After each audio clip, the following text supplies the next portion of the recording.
Mateus capítulo 5.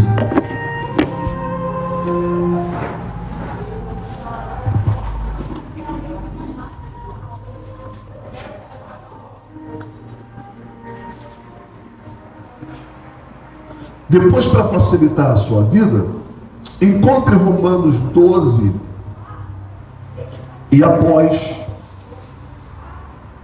Mateus 5, nós vamos ler juntos Romanos 12, mas se você encontrar e marcar, facilita para você depois. Mateus capítulo 5, a partir do versículo 1.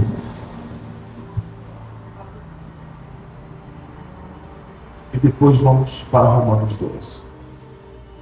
Prontinho? Muito bem. Quando nós ouvimos a palavra bem-aventurados, o que quer dizer feliz e não simplesmente feliz, mas ao pé da letra, a tradução para essa expressão é muito feliz. E quando Jesus, ele se refere a nós como condicionados a não apenas ter felicidade, mas ter muita felicidade, ele quis dizer o mesmo que ele referiu-se à paz. Certa feita, ele falando de paz, ele disse: a minha paz vos dou, não vou lá dou como o mundo a dá, para mostrar que existe a paz que o mundo dá. Se houver cessar fogo, então o mundo é seguro e se sente em paz. Mas se houver guerra, o mundo perde a paz. Mas aqueles que estão em Jesus, ele consegue ter paz mesmo em meio à guerra. Eu estou mencionando esse versículo dito pelo próprio Senhor Jesus nesse momento, para chamar a sua atenção para a palavra bem-aventurado, que não é apenas feliz, mas é muito feliz. E antes dessa expressão ser usada por Jesus, ela nunca havia sido usada por ninguém.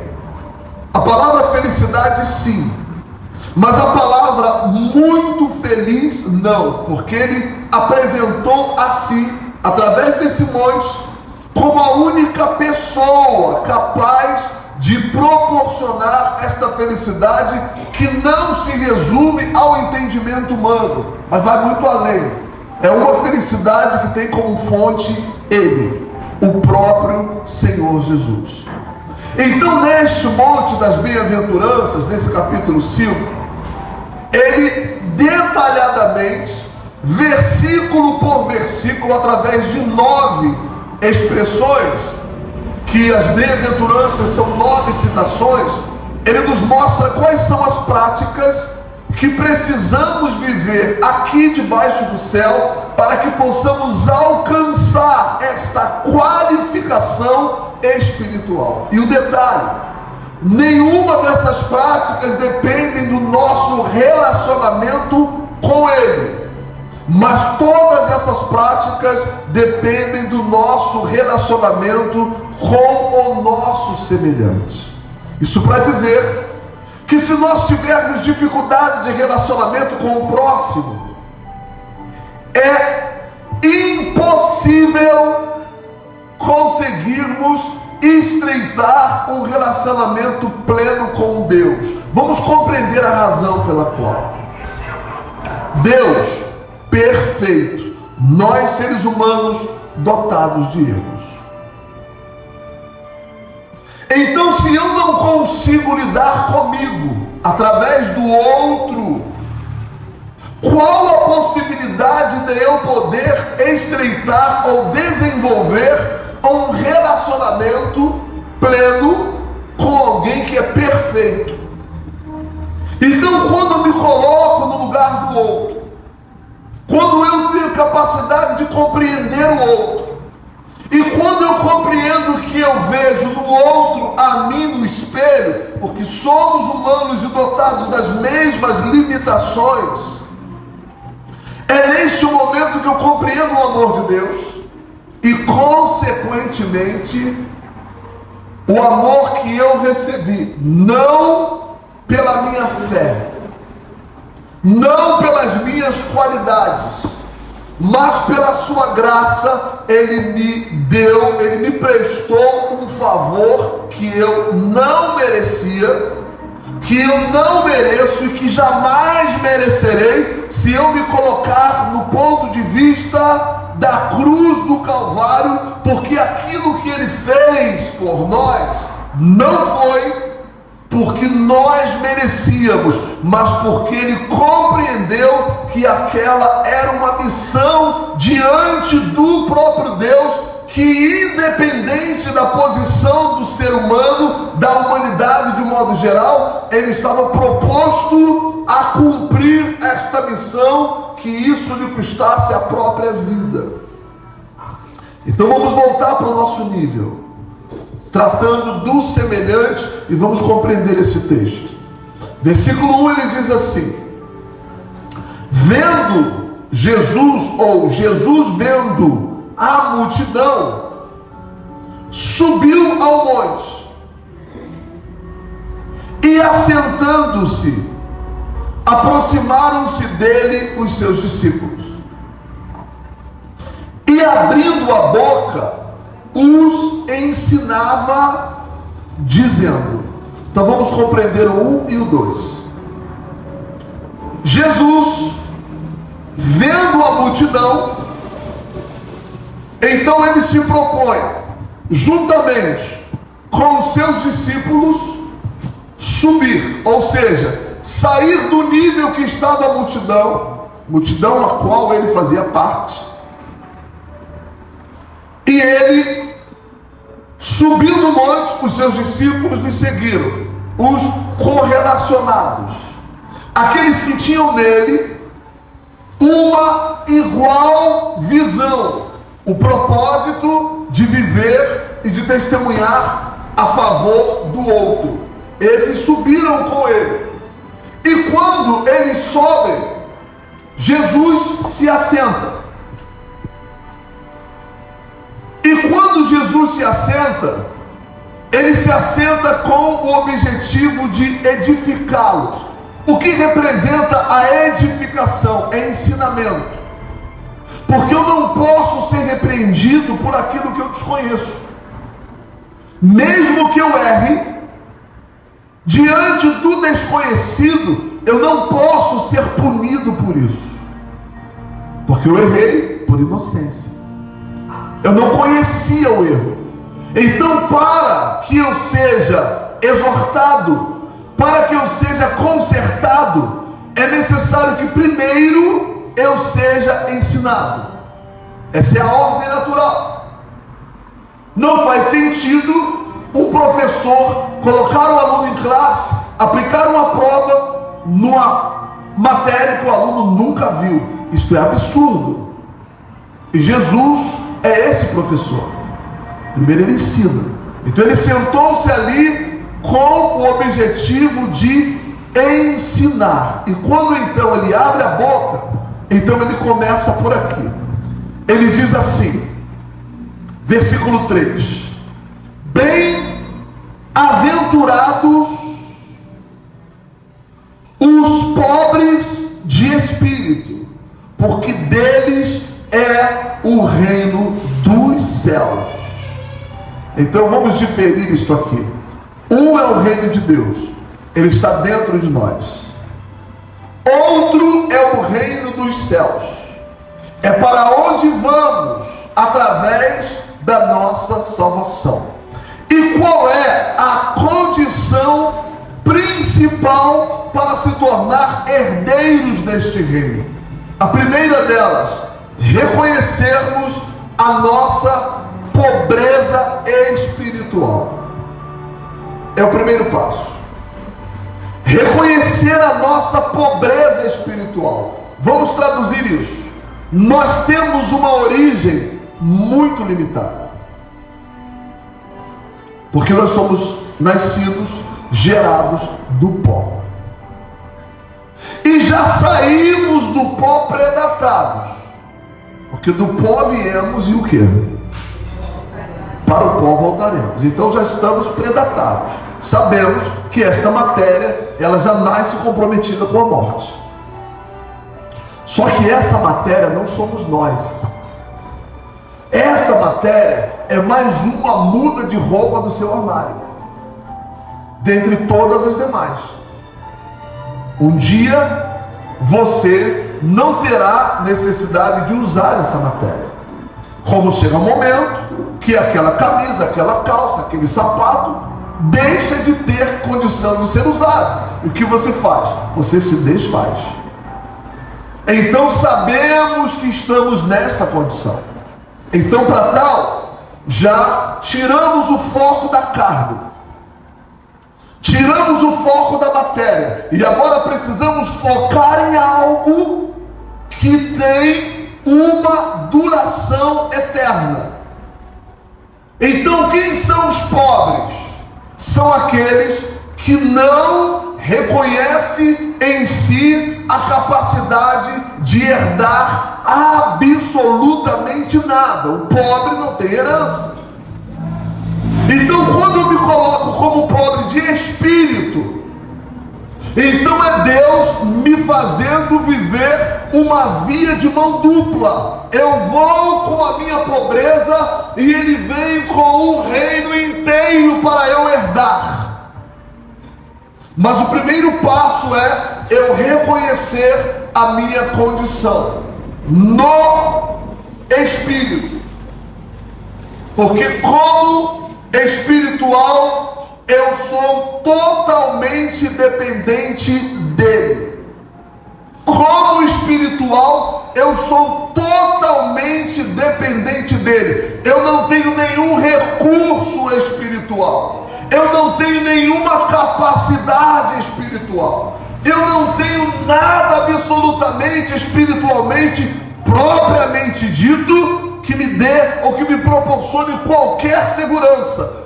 Tudo referente ao Espírito, eu dependo único, exclusivamente, totalmente dele. Espiritualmente, eu sou pobre. Aí entra a herança. Porque se eu tiver a sensação de que espiritualmente falando eu sou alguém ou alguma coisa, eu tenho uma tendência a me tornar independente em algum aspecto. E é aí que eu vou estar cavando a minha própria sepultura, porque eu não tenho independência espiritual. Ele é o meu tutor, eu sou totalmente dependente dele. Então, ser pobre de espírito significa ser herdeiro de um reino. Esse é o primeiro ensinamento. Ser pobre de espírito representa ser herdeiro de um reino. Então, todas as evoluções, todas as experiências espirituais que eu viver, é sob a influência dele. É com a direção dele. É com as qualificações dele.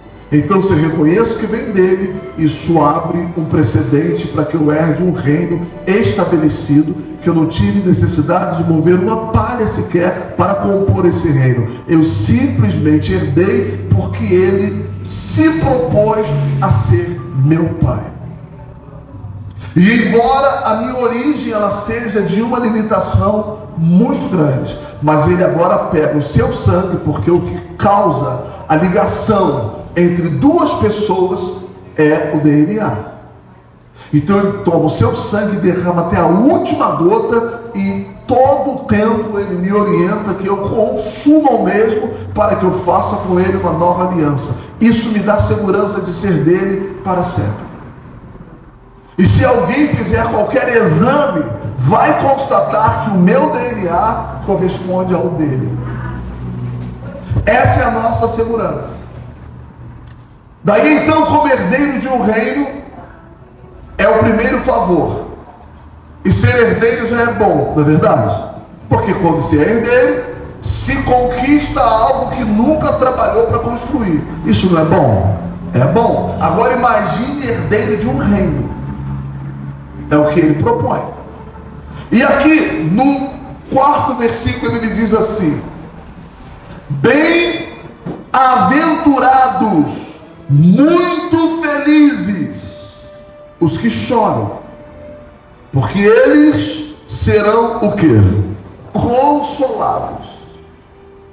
Isso para nos ensinar que eu não tenho a responsabilidade de ser forte todo o tempo.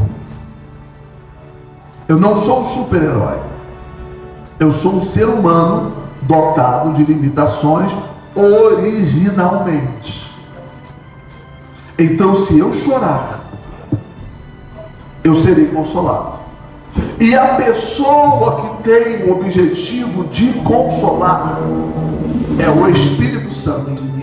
E essa consolação ele não faz secando as nossas lágrimas.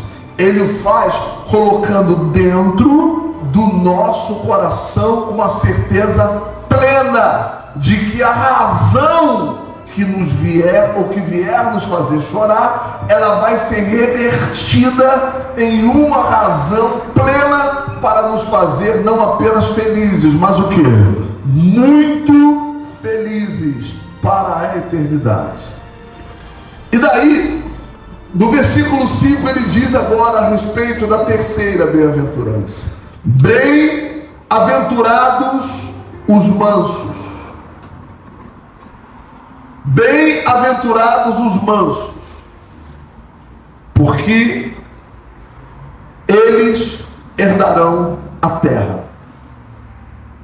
Então uma pessoa com os nervos à flor da pele, com uma facilidade muito grande de se estressar, de perder o sentido e partir para o confronto. Estas pessoas, pelas suas limitações de relacionamento,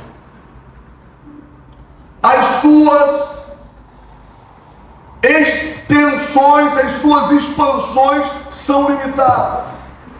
Porque todos nós já vivemos a experiência. Eu particularmente, por incrível que pareça, eu já tive a triste oportunidade de me sentir severamente odiado. Eu não sei se você já viveu essa experiência. Graças a Deus, eu já vivi as duas experiências. Eu já vivi e vivo a experiência de ser muito amado. Eu me sinto amado, tanto por Deus quanto pelas pessoas que me rodeiam. Eu tenho esse privilégio. No entanto, eu já me senti severamente odiado. E quando uma pessoa ela tem a infeliz experiência de ser odiado, ela precisa usar o dobro da sua força. Ela precisa usar a sua força à exaustão. Porque tudo que você fizer com o melhor das suas intenções, será pontuado o negativo que está ali, mesmo que não exista. Se você apresentar questões aparentemente perfeitas, a pessoa ela vai criar todas as maneiras para te provar por A mais B que você está errado por fazer o certo. É exaustivo, é desgastante demais. Eu vivi essa experiência por 12 anos. Havia uma pessoa que, como qualquer outro ser humano, ela falhou. E essa falha que ela cometeu também supostamente me atingia. E no mesmíssimo dia em que isso ocorreu, por volta de 11 horas da manhã, nós tivemos um encontro, uma reunião, às 8, aproximadamente 9 horas da noite. E eu disse para esta pessoa, através da tentativa dela consertar uma situação, errando ainda mais, que eu me encontrava em paz com o ocorrido. E que ela não precisava se preocupar comigo, que eu não representava um juiz para ela. E que no que dependesse de mim, ela estava perdoada a partir daquele segundo. E que a vida seguiria como se aquele fato não tivesse ocorrido. mas ela não acreditou que um ser humano pudesse, em Deus, ter tal reação. E a partir daquele momento eu me tornei uma ameaça para essa pessoa. E eu vivi uma experiência de 12 anos. De 2002 a 2013. A vida desta pessoa era em função de provar por A mais B que eu era pior do que ela. E todas as tentativas dela eram frustradas. Mas ao mesmo tempo, a minha energia era drenada. Porque eu sentia ódio nas palavras dela, eu sentia ódio no olhar dela. Dividir o mesmo espaço era algo suportável, mas muito negativo. E a única coisa que me salvou de calúnia, de ciladas, de armadilhas, foi a minha cara de paisagem, que nós, biblicamente falando, chamamos de mansidão. Mansidão. Não ter mansidão, ser uma pessoa reativa, é muito caro. Eu já vivenciei pessoas pagando preços altíssimos por causa de desequilíbrio pessoal, por causa de desequilíbrio espiritual. É simples lidar com o ser humano, por mais negativo que ele seja. Se olha no espelho, se coloca diante do espelho e pontua todos os seus defeitos. E compreenda, você vai esbarrar com ele no seu dia a dia, no corpo de outro alguém. E se você se preparar para lidar com o pior que há em si, quando alguém manifestar o mesmo defeito diante dos seus olhos, você já terá ensaiado a reação consigo mesmo. Porque como seres humanos que somos capazes das piores atrocidades. Pasmos os senhores. Todo ser humano que nós conhecemos diante dos nossos olhos, no nosso dia a dia, com capacidade para praticar os crimes mais hediondos, praticar as coisas mais horrendas. Essas pessoas foram geradas 9 meses. Essas pessoas foram amamentadas durante anos. Essas pessoas foram trocadas, foram banhadas, foram amadas durante anos, como todos nós. Essas pessoas foram oriundas de uma família como todos nós, mas por uma questão de desequilíbrio espiritual, essas pessoas passaram a aflorar qualidades negativas, as quais nós temos, mas elas afloraram umas, nós afloramos outras, e por esta razão parece discrepante a nossa semelhança, mas nós somos semelhantes a todo e qualquer mortal. A diferença está na prática, a diferença está no treinamento. Então, se você é uma pessoa explosiva, treine para não reagir. E quando é que você treina para não reagir? Quando você compreende que você pode explodir com qualquer pessoa. Então, se você treina para você não explodir com ninguém, então quando alguém explodir com você, você estará treinado para fazer a cara de paisagem, que biblicamente chamamos de mansidão.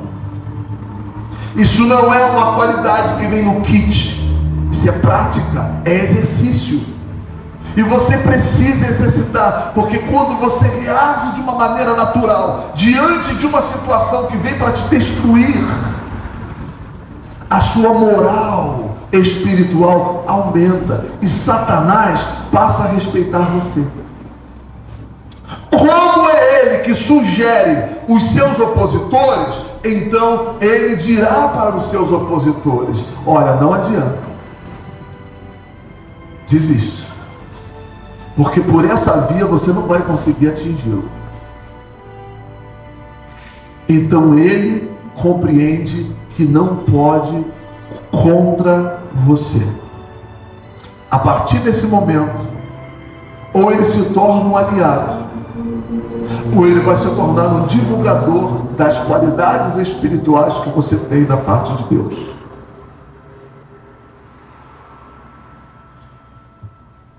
E é a única maneira de se conquistar, de se herdar alguma coisa aqui debaixo do céu. Porque como seres humanos, nós não somos só qualidades. E se colocarmos na balança, nós somos mais defeitos que qualidades. Sabe por que as qualidades se destacam tanto? Porque elas vêm de Deus.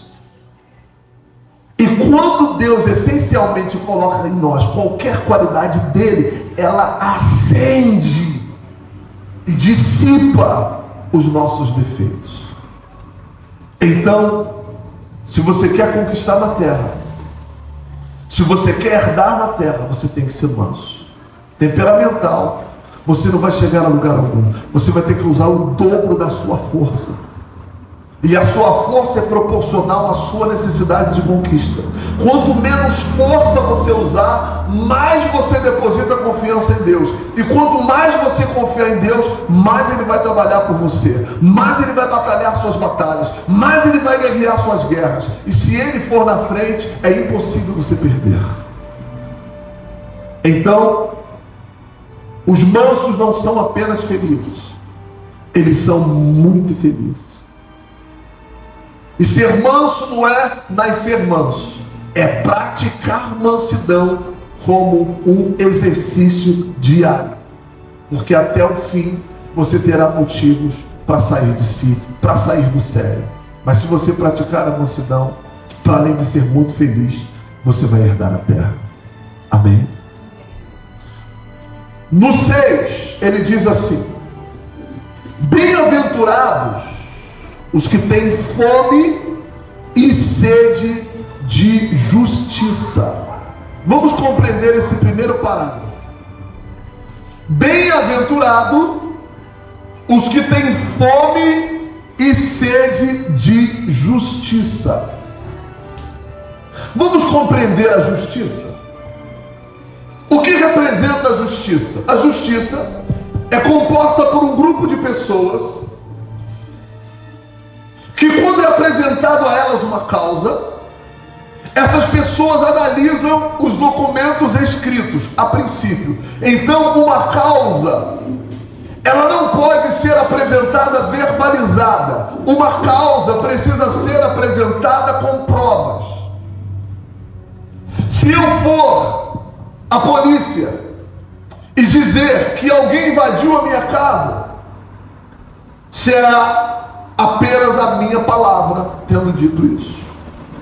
Mas se eu apresentar fatos que representam violações que a minha casa sofreu com base na invasão, então esses fatos serão documentados.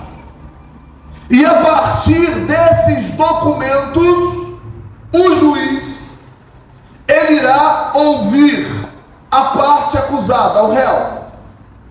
E ao mesmo tempo, o réu, ele vai poder documentar as suas razões para cometer tal delito.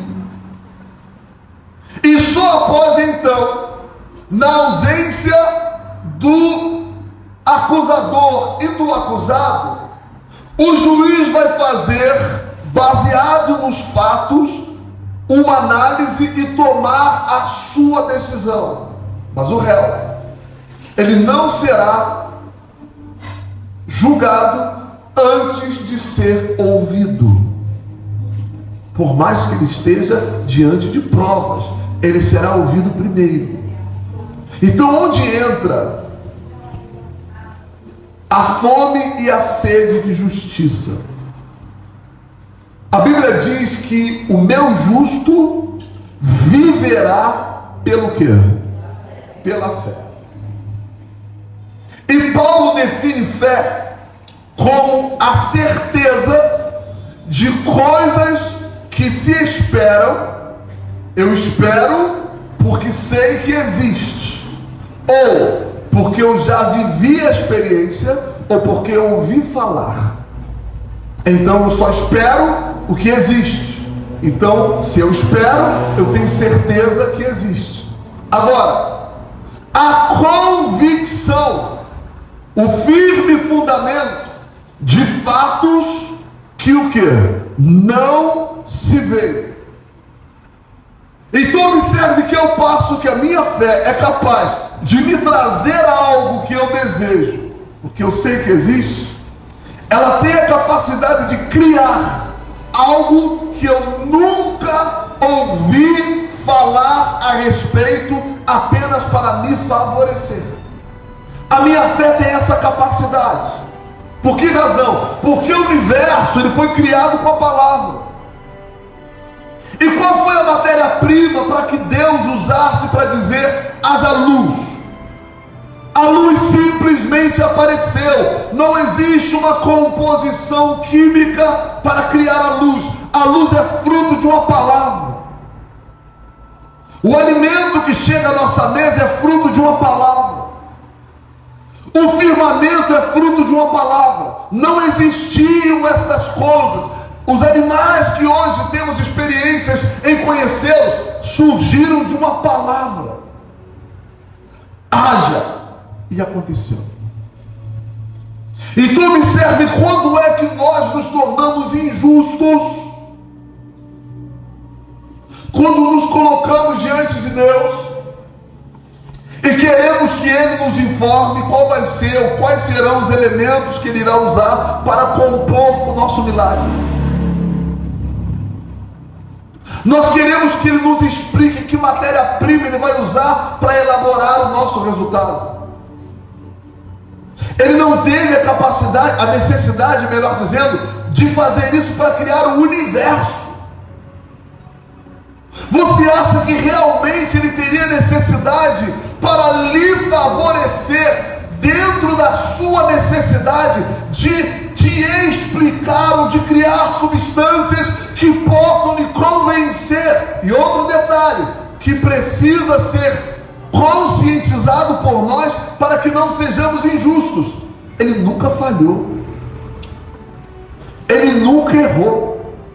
Nenhuma sequer das palavras que Ele mencionou que o faria cumprir, Ele decepcionou ou desapontou a quem Ele prometeu.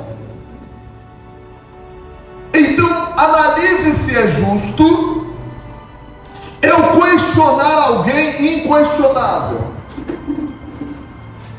Imagine se é justo eu colocar em dúvida alguém que nunca deixou sequer uma ação sua transparecer a possibilidade dele falhar. Então, quando Paulo diz: o meu justo viverá pela fé, e fé é certeza de coisas que se esperam, convicção de fatos que não se veem, é neste momento então que eu compreendo que eu preciso ter fome de justiça, que eu preciso ter sede de justiça, porque a justiça ela só pode ser praticada pelo próprio Deus. Nós, seres humanos, não temos senso de justiça. O nosso julgamento humano é aquela típica expressão usada por nós lá fora: farinha pouca e o quê? Essa é a nossa consciência de justiça. Antes de chorar a minha mãe, olha que expressão horrível. Essa é a nossa concepção de justiça. Agora, a prática de justiça, na sua essência, ela representa o seguinte: nos posicionar diante da consciência do seguinte: Deus não errou, não erra e jamais o quê? Errará. Ele não falhou, não falha e jamais falhará. Ele nunca errou com ninguém, porque ele iria escolher a mim para fazê-lo. Eu acreditar que ele deslizaria em seu caráter comigo em justiça, porque de todos os seres humanos que conheço, ele nunca falhou com ninguém. Então eu preciso ser faminto e sedento de justiça. Eu preciso ser faminto e sedento de justiça, porque quando eu for, como diz o versículo 6, eu me tornarei farto. O que é uma coisa farta? O que é uma pessoa farta? É aquela pessoa que tem mais do que o necessário. Ela tem mais que o necessário. E quando é que nós nos tornamos fartos? Quando nós compreendemos que a vida não é apenas para se sentir prazer pessoal, mas é para compartilhar. Então, se Deus te der mais do que você precisa, é o momento de você compartilhar com quem tem menos que você. Mas como Ele tem mais que eu, Ele tem uma fonte para tal. Que fonte é essa? Jesus. Então, sem palavras, você remete essa pessoa a Ele. Sem palavras. Por que razão? Porque se ela compreender que você tem uma fonte e aquilo que ela está se beneficiando, aquilo que ela está bebendo, procede da sua fonte, que é Jesus, sem palavras você está remetendo essa pessoa a Ele. Por essa razão, o Evangelho ele deveria ser leve. Infelizmente, muitas pessoas colocam no Evangelho um peso que ele não existe, porque tentam enfiar a religiosidade goela abaixo do seu próximo. E não existe liderança com palavras, liderança com exemplo.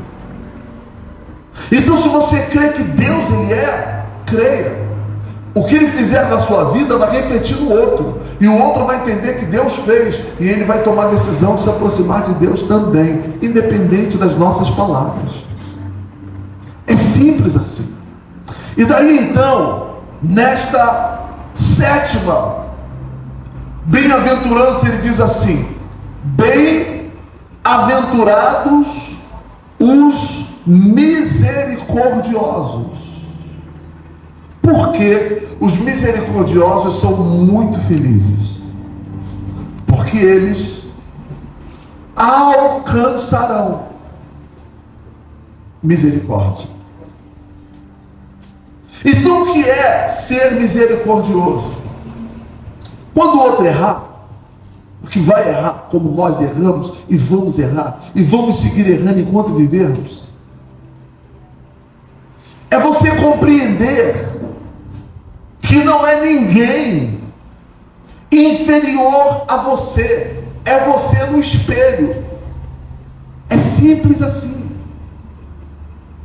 A única diferença que tem do meu eu real para o meu eu do espelho é que o cérebro está aqui e não lá. Lá é um reflexo. Então, se eu olho para o meu semelhante e me vejo errando, eu preciso compreender que o comando da visão, como todos os comandos do corpo, procede do cérebro. Então eu estou me vendo. E como eu reagiria estando naquela posição? Ou como eu gostaria que reagissem comigo eu estando naquela posição? O reflexo estando aqui e o cérebro estando lá. É exatamente como eu irei fazer com o meu comando cerebral, com o meu comando racional, que a Bíblia considera como um culto. Se eu compreendo isso,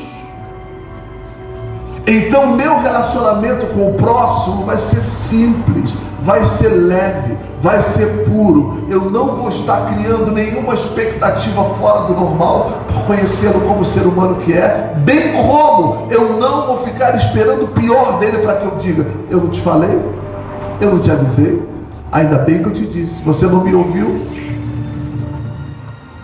Palavras só foram necessárias, ditas pelo próprio Deus. Agora, se nos basearmos na dele é o suficiente para avançarmos sempre, independente de usar as nossas, e só vencer. Esta é a condição. Daí ele diz na 8ª bem-aventurança: bem-aventurados os limpos de coração, porque eles verão a Deus. Não é fácil ter o coração limpo debaixo do céu. Não é fácil, porque ser humano como somos é muito difícil. E lidar com o outro é um desafio à parte. Por isso que Jesus, ele não estava pregando aqui, ele estava conversando com os discípulos. Ele estava conversando com os discípulos para lhes fazer entender: a única maneira que vocês têm para servir a Deus é através do próximo. A única maneira que vocês têm de se relacionar com Deus é através dos semelhantes. Não adianta querer ir a Deus se você não tem capacidade para lidar com o seu igual. Porque Deus está muito além. E nós, entre nós, somos a materialização dele. Então, se compreendermos que lidando com o próximo é estar lidando com ele, o nosso relacionamento com ele vai se tornar bem mais estreito. Então, mantenha o seu coração limpo. Se você tem alguma indiferença com alguém, se existem pessoas que por causa de questões banais você cortou relação, eu não te digo para que você passe a mão no telefone hoje e ligue para a pessoa para se consertar, que você procure pessoalmente para fazê-lo, porque eu não posso lhe garantir como você e esta pessoa vai reagir. Ela por ter a sua abordagem e você por ser maltratado por ela severamente de cara. Eu não sei como você reagiria, mas exercite isso. Comece orando por ela. Comece incluindo a ela em suas orações. Comece pedindo a Deus o melhor para ela, que Ele possa trabalhar na vida dela com todas as qualidades que procedem dele. Isso vai fazer com que o amor que você tem a capacidade de sentir por alguém, ele vá se desenvolver no seu coração por aquela pessoa especificamente.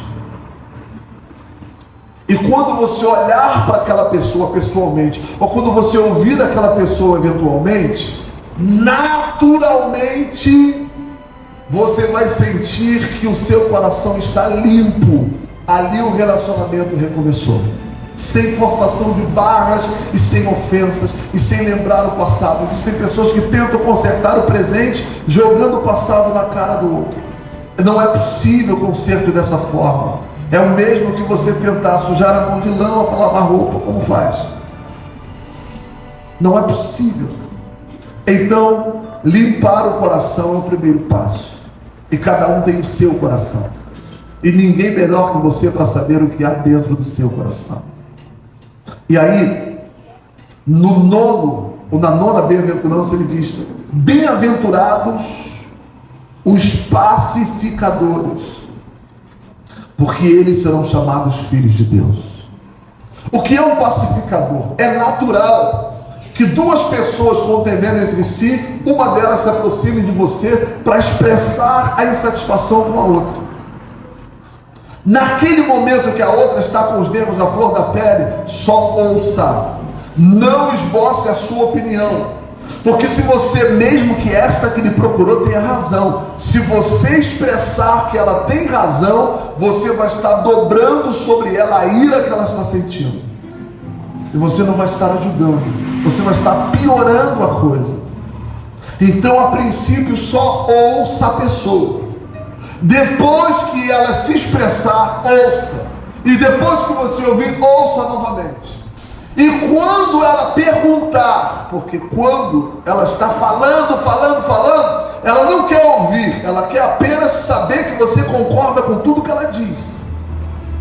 Então, quando ela se calar e perguntar para você o que você acha, aí então ela terá capacidade de ouvir, porque ela já se expressou ao máximo. E nesse momento, você iniciará o diálogo se perguntando a ela: o que você faria se você estivesse no lugar do outro? E devolve a pergunta pergunta e espera a resposta. Nesse momento, o cérebro vai estar lá e o espelho vai estar aqui. E ela vai rever aquela ira toda. E ela é capaz de ir lá e dialogar, ainda com razão, mas ela não vai partir para o confronto, ela vai partir para a conciliação. E para tal, é necessário que haja entre essas duas partes um pacificador.